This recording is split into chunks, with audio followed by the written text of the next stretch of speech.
अस्सलाम वालेकुम। मैं हूं मदिया और आप देख रहे हैं चैनल जस्ट मदिया उर्दू रेसिपीज़। आज हम बनाएंगे मिलके चिकन पॉकेट्स। बहुत ही इजी वे में आपको इसका मैं तरीका बताऊंगी।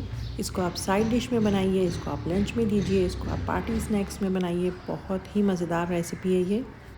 चलिए फिर रेसिपी स्टार्ट करते हैं। बिस्मिल्लाहिर्रहमानिर्रहीम। सबसे पहले हमें चाहिए 3 कप मैदा।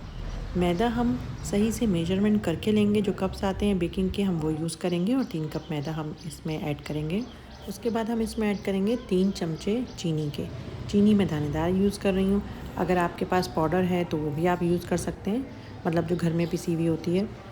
उसके बाद हम इसमें ऐड करेंगे 5 चमचे पाउडर के दूध के। मैं तमाम ड्राई इंग्रेडिएंट्स पहले मिक्स कर रही हूँ, तो आप भी पहले तमाम ड्राई इंग्रेडिएंट्स मिक्स करिएगा। अब हम इसमें ऐड करेंगे 1 छोटा चाय का चमचा नमक का और 1 टेबल स्पून हम इसमें ऐड करेंगे इंस्टेंट ईस्ट। आप खुशक हाथों से हम इसको मिक्स कर लेंगे या आप चमचे से मिक्स कर लें। अच्छा, जिस बर्तन में हमने ये मैदा और सब कुछ ऐड किया है ये बर्तन भी खुशक है। कभी भी इस तरह से आटा वगैरह गूंदना हो आपको डो वगैरह के लिए तो खुशक बर्तन यूज़ किया करें। अब मैं इसमें ऐड कर रही हूँ 5 टेबल स्पून तेल को ऐड करने के बाद मैं दोबारा से हाथों से मिक्स कर लूँगी। हाथों से मिक्स नहीं करना आपको तो आप चमचे से मिक्स कर लीजिए। इस रेसिपी से डो बहुत अच्छी बनती है, बहुत सॉफ्ट बनती है। और जब से मुझे ये रेसिपी मिली है, बहुत साल हो गए हैं, उसके बाद मुझे कोई और रेसिपी समझ नहीं आई। इससे हमेशा मेरी बहुत अच्छी डो बनती है। अंडे का इस्तेमाल भी इसमें नहीं होता है। अब मैं थोड़ा थोड़ा करके पानी ऐड करती जाऊँगी। पानी थोड़ा सा नीम गर्म है ये, और मैं इसको मिक्स करती जाऊँगी, गूंदती जाऊँगी। आप भी ज़रूरत के हिसाब से पानी ऐड करते जाएं और डो को गूंदते जाएं। डो को थोड़ा सा टाइम दिएगा, ताकि आप जितना अच्छा डो को गूंदेंगे उतना ही अच्छा आपका रिज़ल्ट आएगा। हमें सॉफ्ट सी डो बनानी है, तो एक साथ बहुत सारा पानी नहीं डाल दिएगा कि आपका आटा बहुत ज़्यादा फिर नरम हो जाए, और ना ऐसा हो कि पानी डालें ही नहीं कि वो बहुत सख्त हो जाए। बस हमें हल्के हाथों के साथ थोड़ा थोड़ा पानी यूज़ करके आपको अंदाज़ा हो जाएगा गूंदते हुए। और हमें बहुत ही सॉफ्ट सी अच्छी सी डो गूंदनी है। डो को गूंदने में 1 से 1.5 कप पानी यूज़ किया मैंने तकरीबन। इस डो से आप सिर्फ यही रेसिपी नहीं, बल्कि इसके अलावा भी बहुत सारी रेसिपीज़ आप बना सकते हैं। आप पिज़्ज़ा बना सकते हैं, आप मिनी पिज़्ज़ा बना सकते हैं। आप इसके अलावा और भी बहुत सारे अरब फ़तायर हैं, आप वो बना सकते हैं। बल्कि ये रेसिपी जिनसे मैंने ली थी वो एक अरब खातून थी, और बहुत सालों पहले मैंने उनसे ये रेसिपी ली थी। और सिर्फ एक ही रेसिपी को फॉलो करके उन्होंने बहुत सारी अलग अलग तरह के डिफरेंट चीज़ें बनाई हुई थी। पहले तो अल्लाह उनको जज़ाए खैर दे। इंशाल्लाह मैं आपके साथ आगे आने वाली वीडियोज़ में इसी रेसिपी से और डिफरेंट तरह के फ़तायर वगैरह शेयर करूँगी।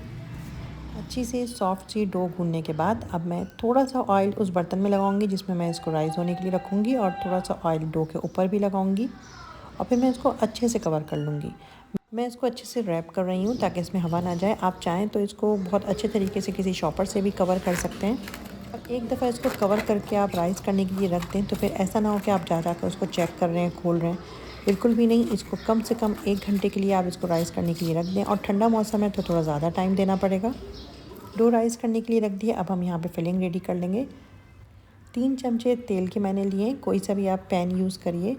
मीडियम आंच पे हमें कुकिंग करनी है। इसमें मैं बिल्कुल बारीक कटा हुआ लहसुन ऐड कर रही हूँ, और साथ में बारीक कटी हुई प्याज ऐड कर रही हूँ। मीडियम प्याज मैंने ली है। प्याज थोड़ी सी कम ज़्यादा हो भी जाए तो कोई फ़र्क नहीं पड़ता है। लहसुन चॉप किया हुआ फ्रेश लहसुन यूज़ कर रही हूँ। आप चाहें तो पिसा हुआ भी यूज़ कर सकते हैं, लेकिन चॉप का जो टेस्ट है वो बहुत डिफरेंट आता है। प्याज को हमें थोड़ा सा फ्राई करना है, हमें प्याज को ब्राउन नहीं करना है। प्याज को फ्राई करने के बाद मैं इसमें चिकन ऐड कर रही हूँ। ये बिल्कुल बारीक कटी हुई चिकन है। आप चाहें तो आप इस तरह की बनवा के लेके आ जाएं, या फिर आप खुद बोनलेस चिकन को बहुत बारीक करके काट लें। कीमा नहीं है ये बिल्कुल बारीक कटी हुई चिकन है। चिकन को ऐड करके हमें मीडियम से तेज़ आंच पे उस वक्त तक पकाना है जब तक चिकन का कलर चेंज नहीं हो जाता। चमचा चलाते रहें ताकि चिकन हर तरफ से पक जाए। हम इसमें बहुत ज़्यादा स्पाइस नहीं यूज़ करेंगे, क्योंकि ये एक अरब रेसिपी है, और अरब रेसिपीज़ में स्पाइसेस बहुत कम यूज़ होते हैं। मैं फिर भी इसमें थोड़ी सी लाल मिर्च यूज़ कर रही हूँ। आप चाहें तो उसको स्किप भी कर सकते हैं। चिकन का कलर भी चेंज हो गया है, और पानी भी काफ़ी हद तक इसका सूख चुका है। बाकी हम इसमें जब मसाले ऐड करेंगे थोड़ा सा और पक जाएगी चिकन। आधा चमचा लाल मिर्च और आधा चमचा ही मैं इसमें ज़ीरा पाउडर ऐड कर रही हूँ। इसके अलावा 1 चाय का चमचा नमक, और साथ में थोड़ी सी मैंने काली मिर्च 1/4 टीस्पून मैंने काली मिर्च ऐड करी है। 20 से 25 सेकंड हम इसको थोड़ा सा और पकाएंगे, और फिर हम इसमें प्याज ऐड करेंगे। 1 कप बारीक कटी हुई हरी प्याज मैं इसमें ऐड कर रही हूँ। प्याज को ऐड करने के बाद हमें इसको बहुत ज़्यादा नहीं पकाना है। 20-30 सेकंड हम इसको दरमियाने आंच पर पकाएंगे। आप चाहें तो जो फिलिंग है इसमें चेंजिंग भी कर सकते हैं अपनी मर्ज़ी से। कोई सब्ज़ी ऐड करना चाहें, आपको पसंद है, शिमला मिर्च ऐड करना चाहें या गाजर ऐड करना चाहें तो आप कर सकते हैं। अब मैं इसमें केचप ऐड कर रही हूँ। 3 से 4 टेबल स्पून केचप है और इसके अलावा 2 से 3 टेबल स्पून मैं इसमें मायोनीज़ ऐड करूँगी। केचप और मायोनीज़ ऐड करने से पहले चूल्हा बंद कर दीजिए, क्योंकि हमारी कुकिंग का काम ख़त्म हो चुका है। केचप इसमें ऐड करिए, मायोनीज़ ऐड करिए, मिक्स करिए और चूल्हे से उतार लीजिए। बहुत ही यमी सी और क्रीमी सी हमारी फिलिंग रेडी हो चुकी है। फिलिंग को मैं साइड पे रख दूँगी और तकरीबन 1 घंटा हो चुका है। तो अब हम अपनी डो को देखते हैं जो राइस हो चुकी है। डो हमारी बहुत अच्छे से ख़मीर हुई है और ये इसीलिए हुई है क्योंकि हमने इसको गूंथते हुए टाइम दिया था। और रेसिपी को सही से फॉलो करिएगा और इंशाल्लाह आपकी डो भी इसी तरह से बहुत ही अच्छी बनने वाली है। डो में जो एयर है पहले हम उसको निकाल लेंगे और उसके बाद हम इसको हाथों से अच्छे से रोल कर लेंगे। काउंटर पर थोड़ा सा मैदा ज़रूर छिड़क लिएगा, नहीं तो आपकी डो चिपकने लगेगी। डो को अच्छे से हम रोल कर लेंगे ताकि हम इसके बहुत ही छोटे छोटे पीसेस कट कर सकें। अब आप छुरी से या फिर किसी भी प्लास्टिक के कटर से छोटे छोटे से पीसेस कट कर लीजिए। जितना छोटा साइज़ का आप पोर्शन कट करेंगे, आपकी चिकन बाइट उतनी ही छोटी बनेगी और ट्रे आपकी बहुत अच्छे से सेट हो सकेगी। कटिंग करने के बाद मैं इनकी बॉल्स बना लूँगी, इनके पेड़े बना के इनको साइड पे रख दूँगी और कवर कर दूँगी ताकि ये ड्राई ना हो। मैंने अपनी ट्रे के हिसाब से 24 से 25 बॉल्स रेडी कर दिए हैं। अब एक एक बॉल को हम लेते जाएंगे और या तो ब्रेड रोलर आप यूज़ करें या फिर आप इसको हाथों से थोड़ा सा प्रेस करें और थोड़ी सी इसकी शेप देके इसमें फिलिंग करते जाएं।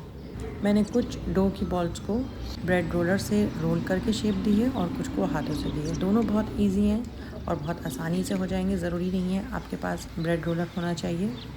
अब हमें इसे किसी बन की शेप में नहीं देना है, सिर्फ हमें इतना ही इसको बेलना था और इसके अंदर हम फिलिंग रखेंगे और एक बाइट की शेप में देके हम इसको अपनी ट्रे में सेट कर देंगे। इस तरह से बाइट्स बनाना बहुत इजी है और बहुत जल्दी हमारी ट्रे सेट हो जाएगी। ट्रे में हम बाइट्स सेट करते जाएंगे और इन बाइट्स का साइज़ बहुत छोटा सा टाइनी सा होता है और सर्विंग में भी बहुत ईजी रहती है ये। बेकिंग ट्रे में पहले ऑयल लगा के उस पर मैदा स्प्रिंकल कर लें ताकि हमारी बाइट्स उसमें चिपके नहीं, या फिर आप चाहें तो मेरी तरह बटर पेपर का आप इस्तेमाल कर सकते हैं। देखने में शायद आपको लग रहा हो कि मुश्किल है, लेकिन ये बहुत इजी है, बहुत ज़्यादा आसानी से और पता ही नहीं चलता, झटपट हमारी पूरी ट्रे सेट भी हो जाती है।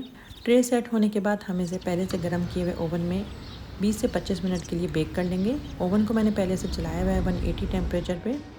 बेक करने के बाद अपनी मर्ज़ी की कोई सी भी सॉस आप इसके ऊपर ऐड करिए। किसी भी तरह की डो की हम कोई चीज़ बनाएं तो उसको सॉफ्ट रखने के लिए हमें चाहिए कि बेक करने के फ़ौरन बाद हम इसको कवर कर दें। ये छोटी छोटी टिप्स हैं जिनको फॉलो करके आप अपनी चीज़ को बहुत अच्छा लुक दे सकते हैं, सॉफ्टनेस बरकरार रख सकते हैं। स्टार्टिंग में जब मुझे मालूमात नहीं थी तो मेरी रेसिपीज़ का रिज़ल्ट बहुत अच्छा आता था, लेकिन थोड़ी देर के बाद मेरे बंस वगैरह हार्ड हो जाते थे और बहुत बाद में जाके मुझे ये बात पता चली कि अगर मुझे कोई भी अपनी डो या इस तरह की रेसिपीज़ को ज़्यादा अरसे तक सॉफ्ट रखना है तो बेकिंग के फ़ौरन बाद हमें इसको कवर कर लेना चाहिए। बाइट्स अभी बहुत गर्म है और बहुत मुश्किल से मैं इनको आपको दिखा पा रही हूँ। थोड़ी ठंडी हो जाएंगी तो बहुत आसानी से ये बाइट्स अलग अलग आराम से निकल आएंगी। और देखें अभी भी ये बहुत गर्म है, लेकिन फिर भी कितने आराम से ये निकल के आ रही हैं। बहुत ही सॉफ्ट और बहुत ही मज़ेदार बनती हैं। रेसिपी को ज़रूर ट्राई करिएगा, आपके फ़ीडबैक का मैं इंतज़ार करूँगी।